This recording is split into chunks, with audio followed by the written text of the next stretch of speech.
আসলাম এক সুন্দরী আপুর কাছে আমরা শুনবো তার জীবন কাহিনী। আসসালামু আলাইকুম। ওয়ালাইকুম আসসালাম। আপু কেমন আছেন? আলহামদুলিল্লাহ ভালো। আপু আপনার নামটা কি? সোনিয়া। Home district?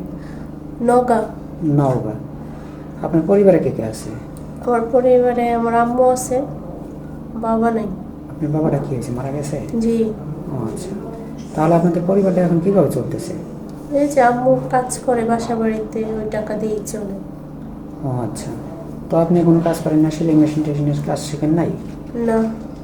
ও, কাজ শেখেন নাই না? তো যাই হোক, তাহলে তো আপনাদের পরিবারটা অনেক কষ্টে চলে। জি। ও আচ্ছা, বুঝতে পারছি। তো মূলত আমাদের এই ক্যামেরার সামনে কেন আসছেন? আসছি, আমার একজন ভালো জীবন সঙ্গী লাগবে। ও আচ্ছা, দরকার। আপনি কেমন বয়সী লাইফ পার্টনার চাচ্ছেন? এই যেরকম 30-35 এরকম হলে হবে। ও আচ্ছা, মানে বয়স বেশি হলে আপনার কোনো সমস্যা নেই, কিন্তু মনটা ভালো হতে হবে নাকি? জি, মন ভালো থাকা লাগবে।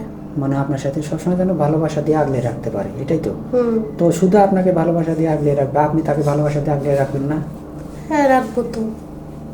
যতটুকু তাকে ভালোবাসা দেওয়ার প্রয়োজন এতটুকু তো দিবেনই। জি।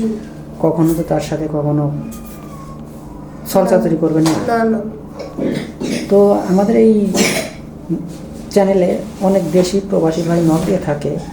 তো আপনার কোনো প্রবাসী ভাই যদি বিয়ে শাদী করে প্রবাসে নিয়ে যেতে চায়, তা আপনি কি প্রবাসে যেতে রাজি আছেন? হ্যাঁ, অবশ্যই চলে যাব। যাবেন না?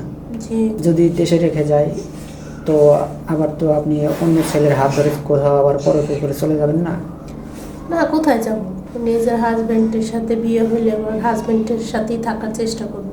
না, অনেকেই আছে যে স্বামী আমার অনেক দূরে থাকে, দেখা যায় যে 5টা বা 3টা ছেলের সাথে কথা বলে, বইলা লাস্টে একটা ছেলের সাথে হাত ধরে চলে যায়, স্বামীর টাকা পয়সা অর্থ সম্পদ চুরি করে নিয়ে আত্মসাৎ করে নিয়ে চলে যায়। আছে, অনেক মেয়েরাও আছে এরকম, ছেলেরাও আছে এরকম, কিন্তু আমি ওরকম না। সেটাই, অনেক সুন্দর কথা বলছেন। তো যদি আপনার কোনো প্রবাসী ভাই, আপনার কি ফোন আছে? না ভাই, আমি ফোন ইউজ করি না। ফোন নেই না? তো যদি কোনো প্রবাসী ভাই আপনাকে একটা ফোনের ব্যবস্থা করে দেয়, তাহলে কি আবার 2-1 দিন কথা বলার পরে আবার তো ব্লক করে দিবেন না? না না, বলো করবো কেন? যে আমার মোবাইল কেনার টাকা দিবে, তার সাথে তো আমি কথা বলবো। যে ঠিক আছে, এটা অনেকেই বলে যে ভাই আমাদের এখান থেকে মেয়ের নাম সাথে যোগাযোগ করে একটা ফোনের ব্যবস্থা করে দেওয়ার পরে আর কথা বলে না, ব্লক করে রাখে। এরকম করলে কিন্তু আইনগত যে ব্যবস্থা সেটা কিন্তু আপনার উপর গ্রহণ করা হবে। এটা তো জানেন নাকি? হাতের 5টা আঙ্গুল এক সমান না, সবাই এক হতে পারে না। না, এটা ঠিক কথা বলছেন যে সব মানুষই একরকম না।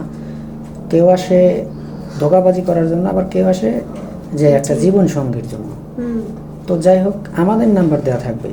আপু, আর একটা কথা, আপনি তো মুসলমান নাকি? জি। ও আচ্ছা, নামাজ কালাম পড়া হয়? হ্যাঁ, অবশ্যই।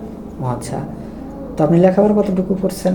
8 পর্যন্ত পড়ালেখা করছি। 8 পর্যন্ত লেখাপড়া করছেন।